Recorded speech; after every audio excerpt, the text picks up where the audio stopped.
اعوذ باللہ من الشیطان الرجیم، بسم اللہ الرحمن الرحیم۔ عائشہ اسلامک ہسٹری کی پیاری بہنوں اور بھائیوں، السلام علیکم۔ آج کی اس ویڈیو میں آپ کے ساتھ شوال کی دوسری بدھ، جمعرات اور جمعہ کے دن ایک ایسی قرآنی آیت، ایک ایسی دعا کا وظیفہ شیئر کروں گی کہ جس کے پڑھتے ہی آپ کی تمام حاجتیں پوری ہو جائیں گی۔ آپ اس دعا کو اس وقت پڑھیں جب ہر دروازہ بند ہو جائے اور وظائف کام نہ کریں، تو اس طریقہ کار سے اس دعا کو پڑھیں، انشاءاللہ آپ کی حاجت ضرور پوری ہوگی اور ان 3 دنوں میں بگڑی بن جائے گی۔ میری اسلامی بہنوں اور بھائیوں، ماہ شوال اسلامی سال کا 10واں مہینہ ہے اور اللہ تبارک و تعالیٰ نے اپنے بندوں پر احسان کیا کہ انہیں رمضان المبارک جیسا بابرکت مہینہ عطا کیا، اس میں نیکی کی توفیق دی اور اللہ کے نیک بندوں نے صدقہ خیرات کیا۔ اسلامی سال کا یہ 10واں مہینہ ہے اور جس کی بہت زیادہ فضیلت اور برکات ہے، اور اس 10ویں مہینے کی فضیلت سورۃ توبہ کی آیت نمبر 2 میں ہے،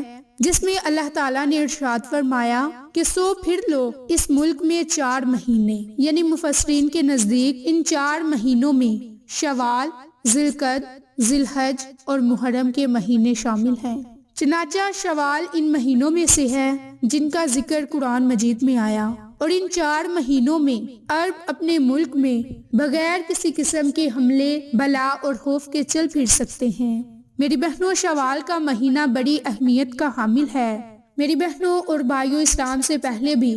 عرب شوال کے مہینوں کو شادیوں کے لیے موضوع نہیں سمجھتے تھے، حالانکہ یہ غلط خیال ہے، کیونکہ حضور نبی کریم صلی اللہ علیہ وآلہ وسلم نے حضرت عائشہ سے شوال میں ہی شادی کی۔ باحولہ ترمذی۔ اس مبارک مہینے کی ایک اور بڑی فضیلت یہ ہے کہ حضور نبی کریم صلی اللہ علیہ وآلہ وسلم نے ارشاد فرمایا کہ جو شخص رمضان کے روزے رکھے اور ان کے ساتھ 6 شوال کے روزے بھی رکھے تو وہ گویا صائم الدہر، یعنی ہمیشہ روزہ رکھنے والا ہے۔ باحولہ مسلم۔ تو میری اسلامی بہنوں اور بھائیوں، اس مبارک مہینے کی اور بہت زیادہ فضیلت اور برکات ہے، لیکن آج کی اس ویڈیو میں آپ کے ساتھ صرف مختصر سے اس مبارک مہینے کی فضیلت شیئر کروں گی اور ساتھ ہی ساتھ آپ کو ایک ایسی دعا بتاؤں گی کہ جس کے پڑھتے ہی آپ کی بگڑی سنور جائے گی۔ میری اسلامی بہنوں اور بھائیوں، وظیفہ اور دعا ذکر کرنے سے پہلے میری آپ تمام سے گزارش ہے کہ جن لوگوں نے ابھی تک میرے چینل عائشہ اسلامک ہسٹری کو سبسکرائب نہیں کیا، وہ نیچے موجود لال رنگ کے بٹن کو دبا دیں اور ساتھ موجود بیل آئیکن کو دبا کر آل نوٹیفیکیشن پر کلک کر دیں تاکہ میری ہر نئی آنے والی ویڈیوز کی اپڈیٹ آپ تک بآسانی پہنچ سکے۔ جزاک اللہ۔ میری اسلامی بہنوں اور بھائیوں، ہر جائز حاجت کے لیے، تمام تر پریشانیوں کے خاتمے کے لیے آپ اس دعا کو پڑھ سکتے ہیں۔ میری بہنوں، یہ ایک ایسا عمل ہے کہ حضور نبی کریم صلی اللہ علیہ وآلہ وسلم کو جب کوئی حاجت درپیش ہوتی تو انہوں نے اس کی طرف رجوع کیا۔ اس کے حوالے سے حضرت عبداللہ بن عوف رضی اللہ عنہ فرماتے ہیں کہ حضور اقدس کا ارشاد مبارک ہے کہ جس شخص کو اللہ تعالیٰ یا کسی انسان کی طرف کوئی حاجت درپیش ہو تو اسے چاہیے کہ اچھی طرح وضو کرے اور 2 رکعت نماز نوافل پڑھے، پھر اللہ تعالیٰ کی حمد و ثنا بیان کرے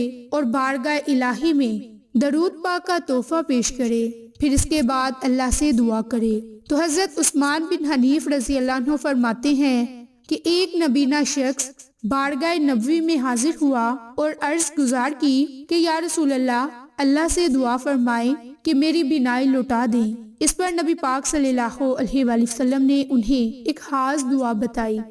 اور اس دعا کی اتنی فضیلت، اتنی برکات ہے کہ کوئی بھی حاجت مند اس دعا کو پڑھے تو اللہ کی ذات اس کی حاجت کو ضرور پورا کر دیتا ہے، اور وہ دعا ہے لا الہ الا اللہ الحلیم الکریم، سبحان اللہ رب العرش العظیم، الحمدللہ رب العالمین۔ لا الہ الا اللہ الحلیم الکریم، سبحان اللہ رب العرش العظیم، الحمدللہ رب العالمین۔ میری اسلامی بہنوں اور بھائیوں، یہ وہ دعا ہے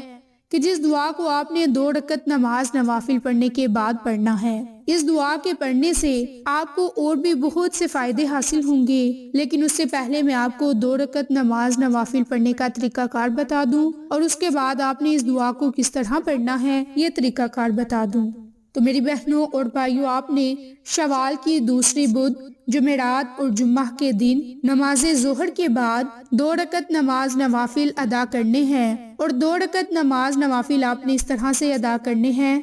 کہ پہلی رکعت میں سورۃ فاتحہ کے بعد 7 مرتبہ سورۃ اخلاص پڑھنی ہے، اور دوسری رکعت میں آپ نے سورۃ فاتحہ کے بعد 7 مرتبہ سورۃ کوثر کو پڑھنا ہے۔ اس ترتیب سے آپ نے یہ 2 رکعت نماز نوافل پڑھنے ہیں، اور ان نوافل کو پڑھنے کے بعد آپ نے اسی جگہ جائے نماز پر بیٹھ کر اس دعا کو پڑھنا ہے، اور اس دعا کو آپ نے صرف اور صرف 33 مرتبہ پڑھنا ہے۔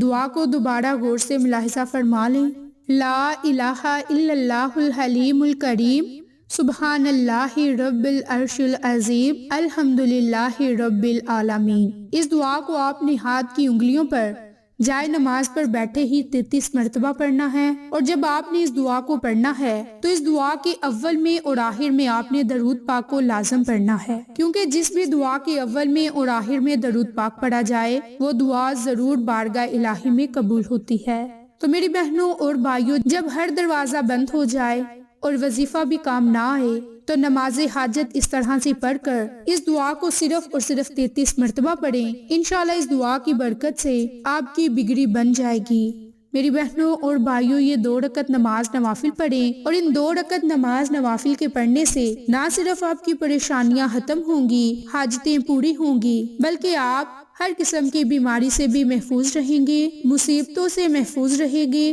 اور آپ کی ہر دعا قبول ہوگی۔ آپ اللہ کی ذات سے جس بھی جائز حاجت کے لیے دعا مانگو گے، اللہ کی ذات آپ کی اس دعا کو ضرور قبول فرمائے گا۔ تو میری بہنوں اور بھائیوں، آپ نے اس دعا کو بدھ، جمعرات اور جمعہ کے دن نماز ظہر کے بعد اس عمل کو لازم کرنا ہے، اور جمعہ کے دن آپ اس عمل کو نماز ظہر کے بعد، یعنی کہ جب آپ نماز جمعہ کے بعد نماز ظہر ادا کریں تو اس وقت میں آپ یہ 2 رکعت نماز نوافل پڑھ کر اللہ کی ذات سے دعا مانگیں۔ انشاءاللہ اللہ کی ذات آپ کی ہر دعا کو سنے گا اور آپ کی ہر دعا کو اپنی بارگاہ میں قبول فرمائے گا۔ تو میری اسلامی بہنوں اور بھائیوں، آپ کو یہ وظیفہ پسند آئے تو آپ اسے لائک، شیئر اینڈ سبسکرائب کیجیے۔ جزاک اللہ۔